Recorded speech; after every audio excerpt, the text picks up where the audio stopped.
এখানে আছে ভোলা মাছ, আছে এখানে ধনিয়া পাতা, আছে সর্ষে বাটা, আদা রসুন বাটা, কাঁচা লঙ্কা, নুন, হলুদ, গুঁড়ো লঙ্কা।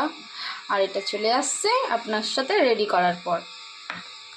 তো এটাতে হয়ে যাচ্ছে লাল শাক, আর এটা হচ্ছে মাছ। কাঁচা মাছটা নিয়ে দেওয়া হয়েছে, সর্ষে বাটা দেওয়া আছে ওর মধ্যে, আর আছে জল পরিমাণের মতন দিয়ে কিছুক্ষণ ম্যারিনেট করার পর এটা রেডি হওয়ার পরে নিয়ে চলে আসছি আপনাদের কাছে। এটা হচ্ছিল আমাদের লাল লাল ঝাল ঝাল চিকেন কষা।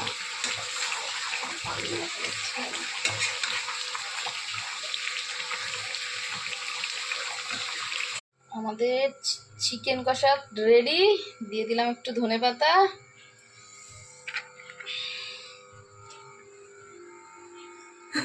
পাগলি লাগছে না, বলো। চলে আসছে গরম গরম সাদা ভাত, লাল শাক ভাজা, সর্ষে দিয়ে ভোলা মাছের ঝাল, চিকেন কষা, এখানে আছে চাটনি। এবার আমি খাবো। কেমন হয়েছে শাকটা কি বলো?